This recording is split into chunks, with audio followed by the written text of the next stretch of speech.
This week was a pretty light week in terms of actual legislative activity.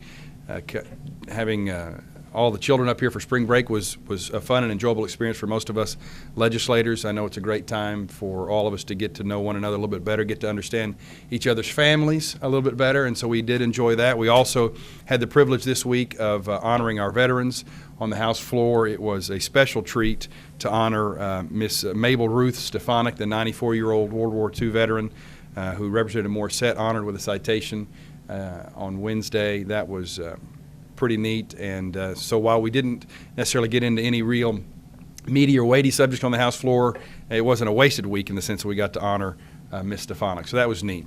The few things that the House Democrats want to discuss today, though, now that the deadline week has passed and we've had a chance to sit down and kind of study what happened a week ago, Thursday, we have grown ever more frustrated with the fact that we spent a lot of time on a lot of things that don't make much difference in people's lives. We believe we wasted a considerable amount of time, whether it was dealing with bills concerning nullification of federal law that's already been adjudicated by the Supreme Court of the United States as constitutional, whether it was dealing with things like Agenda 21, whether it was dealing with things like allowing the labor commissioner to no longer have to inspect elevators. That bill failed. We dealt with national board certification, which we find very important, but we had to deal with two bills. One, because one bill died, they had to bring it back, and we relitigated that issue again. We did a lot of things that at the end of the day won't amount to much.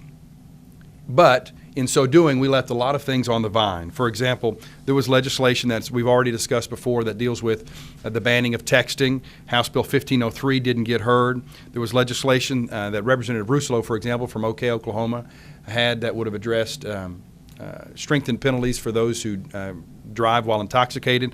That didn't get heard. Representative Perryman from Chickasha had legislation that was supported by the Municipal League that would have allowed municipalities to create fire districts to help protect our citizens. That didn't get heard. Representative Pruitt from Antlers had legislation that would have restored funding to skills technology training.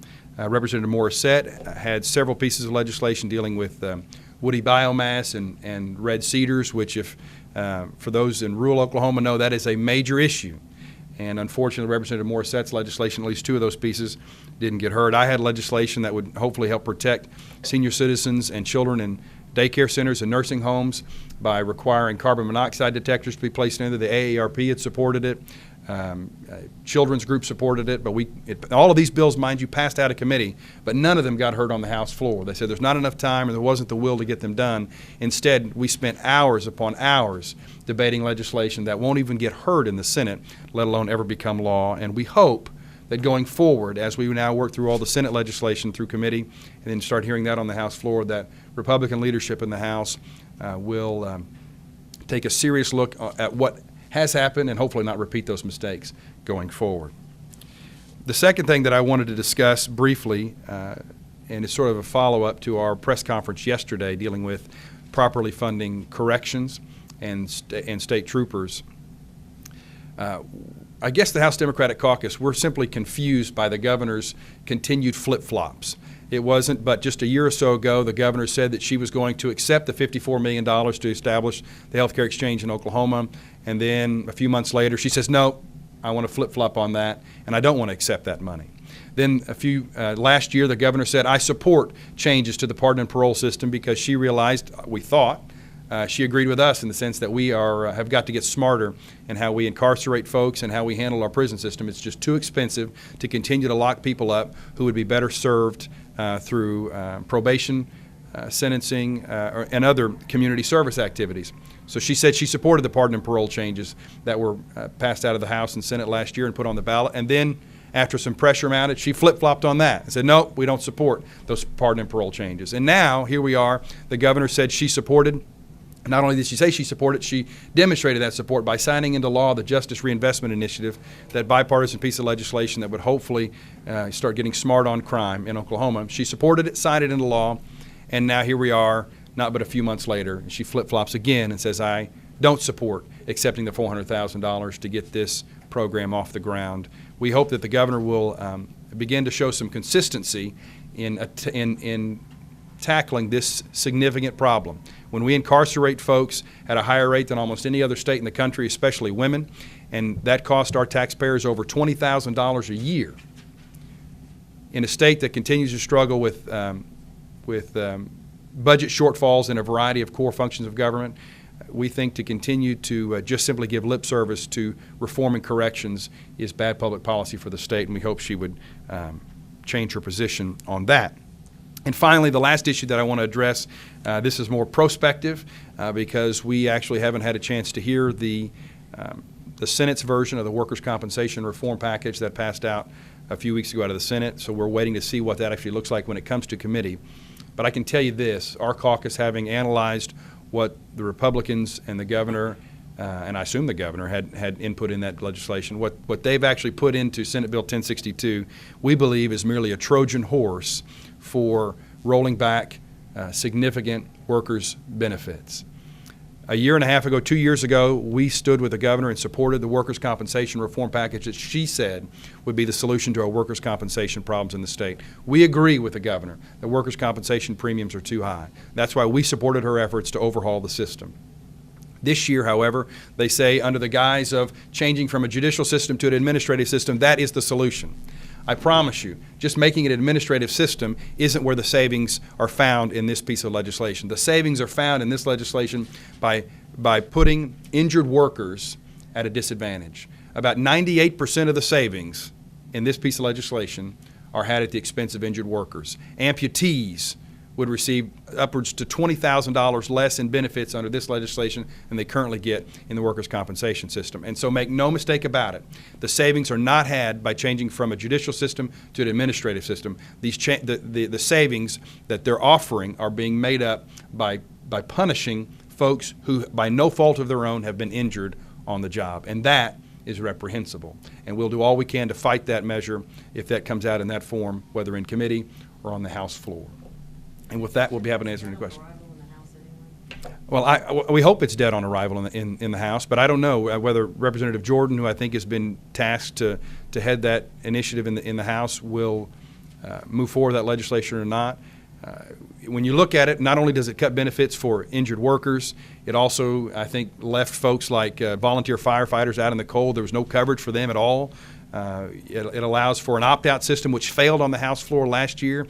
It allows for companies, the majority of those companies whose workers are injured the most, have the highest premiums and the highest accident rates. Those would be the folks who would be allowed to opt out of the workers' compensation system. That's mind-boggling to us. So we hope that they'll clean it up and work with us in the process. On tort reform, it was an interesting dynamic on the Senate floor 2 years ago. You had the ultra conservatives coming out and voting against it with the Democrats. If it comes to a vote on the Senate floor, I mean, are you going to try and use that strategy or what? Well, no. I mean, our strategy is to fight the legislation head on and demonstrate to the public the atrocious parts of the bill that some of which we've already mentioned. It just so happens that we find common ground, maybe for different reasons. Our particular position is we're standing up for workers' rights and don't want to see those benefits reduced unnecessarily. A lot of the sort of the Tea Party conservatives, they stand up on sort of a constitutional ground. I mean, there's pieces of this legislation that are blatantly unconstitutional, and we believe they will attack it from that perspective. And we hope that there are enough of us from both parties with good common sense who can defeat that bill if it comes out in that form. Well, there are parts that basically do not allow for. First of all, they say that they're going to take all of those cases that are currently in the workers' compensation system now, the judicial system, and to avoid the problem of running parallel court systems, an administrative and a judicial system, they say, well, we're just going to kick all of those cases into district court. So basically they could dissolve the current system as it is now to avoid that problem. That's unconstitutional. Once those cases have been filed under the current judicial system, to then take those out, we believe violates the constitutional rights of those injured workers, and that's just one instance of unconstitutionality. So, have you heard of any alternative plan, workers' comp, such a big buzzword? I mean, Jordan supposedly was interested in the opt-out only. Speaking of that, you heard of that plan? I haven't heard that, and I would be surprised if they decided to just pare it down to just the opt-out. They tried that last year, and that failed. And I guess I want to put this into perspective. Workers' compensation premiums are too high in the state. We'll stipulate to that. But we need to, the study that has been used to make that argument is a study out of the state of Oregon, in which it ranked Oklahoma as the 6th highest insurance premiums, workers' compensation insurance premiums in the country. It had us at $2.77 premium cost per $100 in payroll. The 25th state, sort of the middle of the pack, which I believe is around North Carolina, they were at $1.90 per $100 in payroll.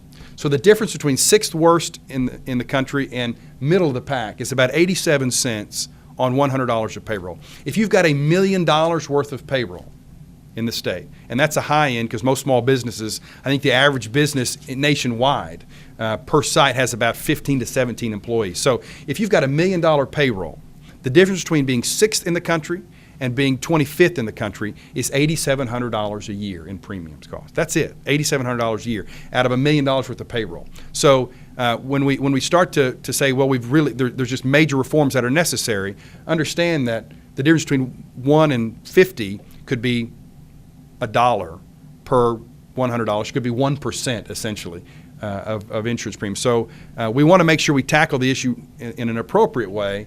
But just to gut insurance, or just to gut workers' compensation benefits for people who did nothing wrong, who simply were hurt on the job, we think is misguided.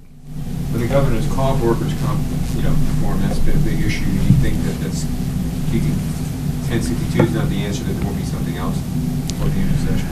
I don't know that the governor necessarily has called for more workers' comp. I mean, this is an issue that was spearheaded by Senator Bingman and Speaker Shannon. The governor got her major work comp reforms 2 years ago. And we've said before, I've said it in conferences before, the way workers' compensation premiums are calculated, it all comes down to this. They look at an annual snapshot of the cost to the business for claims that were paid out, and then they go back 3 years. So in order to see real adjustments in workers' compensation premiums, you have to almost wait 3 or 4 years for those reforms to take effect before you start to see a drop in premiums. In order to see a real significant change from the bill that we passed a year and a half ago, it may take another 2 or 3 years. Our approach is we supported the governor. It was a bipartisan measure. We need to let those reforms take hold, and then we believe you'll see those reforms. We believe the governor when she said they were what was necessary. That's when you'll see reform take effect. We've heard the speaker and others say, well, we just simply can't wait any longer. Well, the reality is this. Even if they passed 1062, which we believe is unconstitutional, but even if they passed it, you would not see significant premium changes for at least 2 to 3, maybe 4 years before those premiums started to drop. And so we've got to shoot straight with the people of Oklahoma and let them understand that under the guise of an administrative system, what the Republican leaders are really offering, not the governor, but what the Republican leaders are really offering is just a significant reduction in workers' compensation benefits for injured workers.